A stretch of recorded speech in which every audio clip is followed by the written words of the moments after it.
সর্বাগ্রে আমি আমার জন্মগুরু পিতা মাতার তুলডাঙ্গার চরণে শতকোটি প্রণিপাত জ্ঞাপন করছি। ওনারা যেন যথা স্থান হতে এহেন অধমের প্রতি কৃপা বর্ষণ করেন। সেই সাথে আমি আমার দীক্ষাগুরু পূজ্যপাদ শ্রী সঞ্জয় চক্রবর্তীর তুলডাঙ্গার চরণে শতকোটি প্রণিপাত জ্ঞাপন করছি। উনি যেন যথা স্থান হতে এহেন অধমের প্রতি কৃপা বর্ষণ করেন। যাক দর্শক শ্রোতা, আমি আর আলোচনা দীর্ঘায়ু না করে সরাসরি মূল পর্যায়ে চলে যাই। আপনারা যেখান থেকে ভিডিওটি দেখছেন সম্পূর্ণ ভিডিওটি দেখবেন।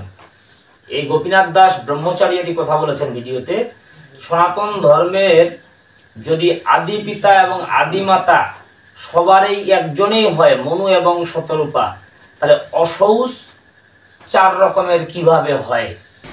সনাতন ধর্মের আদি পিতার নাম মনু, মাতার নাম শতরূপা। তাহলে যদি আমাদের এক মাতা এক পিতা থেকে হয়, একই ধর্ম হয়, তাহলে 4 রকম কেন অসৌচ পালন হয়? এর কারণ হচ্ছে আমাদের হিংসার লেজ গজাইছে। একজনের ছোট দেখি আর একজনের বড় দেখি। ধর্ম কারো ব্যক্তিগত বাবার কাইলে কিনা না। সাক্ষাৎ ব্যাসদেব যদি বর্ণবাদ করে থাকে, আমি ব্যাসদেবকেও মানি না। তো আপনারা শুনলেন যে গোপীনাথ দাস ব্রহ্মচারী বললেন সনাতন ধর্মের আদি পিতা এবং আদি মাতা যদি শতরূপা হয়ে থাকে সবার, তাহলে আমাদের অসৌচ 4 প্রকার কিভাবে? এই গোপীনাথ দাস ব্রহ্মচারীকে আমি বলবো যে এরকম ভণ্ডামি কথা যেন আর সে কোথাও না বলে।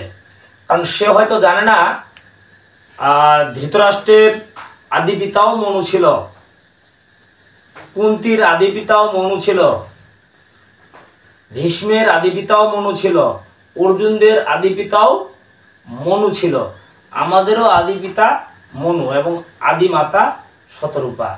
যদি সবার আদি পিতা এবং আদি মাতা এক হয়, ওনার কথা হচ্ছে যে আমাদের অসৌচ তাহলে এক হওয়ার কথা। তাহলে আমরা দেখে আসি মহাভারতের আদি পর্বের 121 অধ্যায়ের 32 নম্বর শ্লোকটা যদি আমরা দেখি, ওখানে বলা আছে, তদন্তরে বালক প্রভৃতি নগরবাসীগণ সকল লোকে পাণ্ডবগণের সহিত 12 দিন পর্যন্ত আনন্দহীন অপ্রকৃত এবং ক্রিয়া কৌতুককারী দিগকে হইয়া রহিলেন। এরপর এরা যখন আনন্দ উল্লাস বন্ধ করে দিলেন, সবকিছু চুপচাপ থাকলেন, তার উপর বললেন আবার মহাভারতের আদি পর্বের 122 অধ্যায়ের 1 নম্বর শ্লোকে বললেন যে তারপর 13 দিনে পাণ্ডবগণ কুন্তী দেবী, ধৃতরাষ্ট্র, ভীষ্ম ও অন্যান্য বন্ধুবর্গদের অমৃতময় দ্রব্য দ্বারা পাণ্ডু ও মাদ্রির শ্রাদ্ধ করিলেন। তাহলে পাণ্ডু ও মাদ্রির শ্রাদ্ধ করিলেন 13 দিনে। কে কে করলেন? স্বয়ং কুন্তী দেবী এবং ধৃতরাষ্ট্র এবং আমাদের যে 12 মহাজন রয়েছে, এই 12 মহাজনের মধ্যে একজন ভীষ্ম, এরা সকলেই মিলে পাণ্ডু এবং মাদ্রির শ্রাদ্ধ করলেন 13 দিনে। তাহলে এই পাণ্ডু এবং মাদ্রির আদি পিতা এবং আদি মাতা কি আলাদা ছিল, নাকি মনু এবং শতরূপায় ছিল? যদি মনু এবং শতরূপায় থাকে, তার মানে এতেই প্রমাণিত হয় যে মনু এবং শতরূপা সবার আদি পিতা হইলে সবার এই অসৌচ একদিনে হয় না। আদি পিতা এবং আদি মাতা একই হতে পারে, কিন্তু অসৌচ তার ভিন্ন ভিন্ন হতে পারে।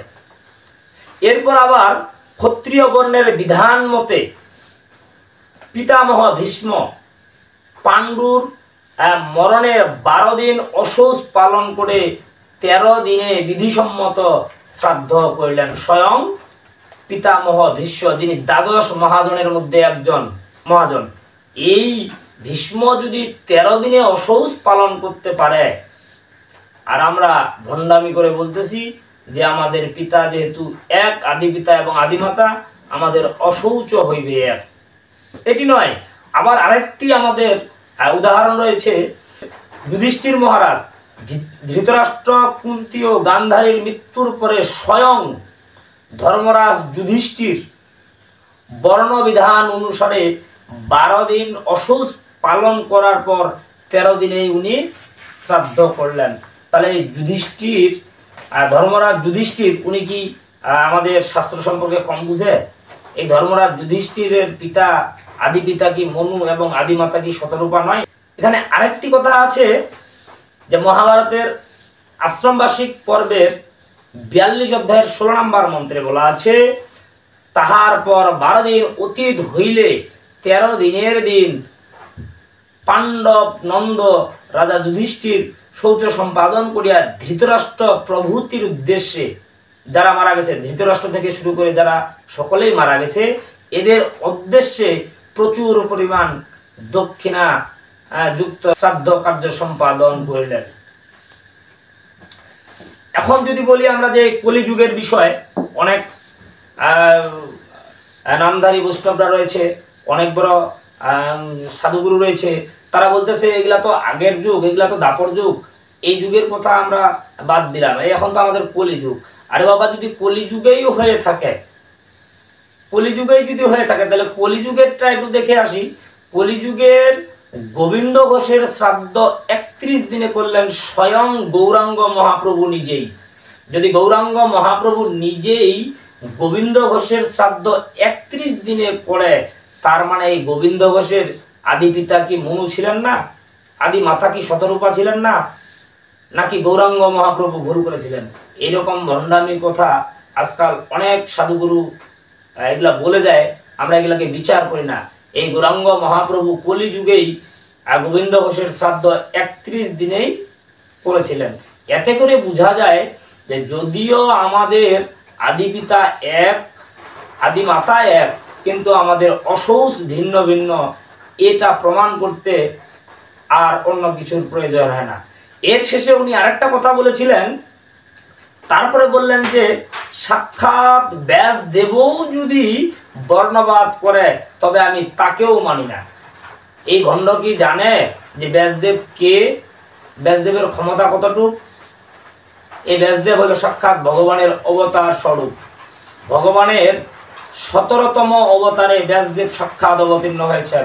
চলুন একটু আমরা ভিডিওটা দেখে আসি, ভাগবতের ওখানে কি লেখা আছে।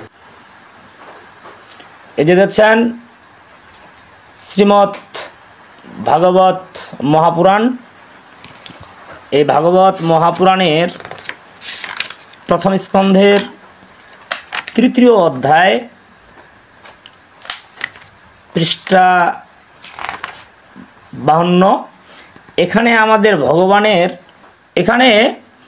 ভগবানের অবতার গণের বর্ণনা, টোটাল ভগবানের কতগুলো অবতার, এই অবতার সম্পর্কে বর্ণনা করেছেন। ভাগবতের 17তম অবতারে যদি আমরা ভাগবত মহাপুরাণের প্রথম স্কন্ধের 3য় অধ্যায়ের 21 নং শ্লোকটি পড়ে দেখি। এই 21 নং শ্লোকে বলা আছে, এরপর তিনি সপ্তদশ অবতারে সত্যবতীর গর্ভে পরাশর মণির ঔরসে ব্যাসরূপে অবতীর্ণ হন। এই ব্যাসদেব স্বয়ং ভগবানের অবতার, সত্যবতীর গর্ভে পরাশর মণির ঔরসে ব্যাসরূপে অবতীর্ণ হন। তাহলে আমরা ভাগবতে যেটা দেখতে পারলাম যে ব্যাসদেব ভগবানের 17তম অবতার, অথচ সেই ব্যাসদেবকেই এই গোপীনাথ দাস ব্রহ্মচারী বললেন যে সাক্ষাৎ ব্যাসদেব যদি বর্ণবাদ করে তবে আমি তাকেও মানি না। সে যদি ভগবানকে না মানে তাহলে কাকে মানে? নাকি সে নিজেকে মনে করে যে আমি স্বয়ং ভগবান? এটা কি মনে করে? তার কথাতে আমরা বুঝি যে সে নিজেই ভগবান মনে করে, কারণ সে ভগবানকেও মানে না, ভগবানের বিধিবিধানকেও মানে না। স্বয়ং গৌরাঙ্গ মহাপ্রভু, যাকে আমরা কলিযুগে গৌরাঙ্গ মহাপ্রভু অবতার মনে করি, কলিযুগের মানুষ যদি আমরা গৌরাঙ্গ মহাপ্রভু ছাড়া আজকে নাম পাইতাম না, সেই গৌরাঙ্গ মহাপ্রভু যেই 31 দিনে গোবিন্দ ঘোষের শ্রাদ্ধ করলেন, সে কি সেটাও দেখেনি? নাকি শাস্ত্র না পড়ে সে শুধু যেখানে যেটা মনে চায় সেখানে শুধু সেটাই বলে যায়? আমি আরো কিছু কিছু ভিডিওতে দেখেছি গোপীনাথ দাস ব্রহ্মচারীর, যে সে কথাও বলেছে মাছ খাওয়া যাবে, কথাও বলেছে মাছ খাওয়া যাবে না। এগুলার উত্তর আপনারা পরে পাবেন, আরেকদিন আমরা এটা নিয়ে আলোচনা করব।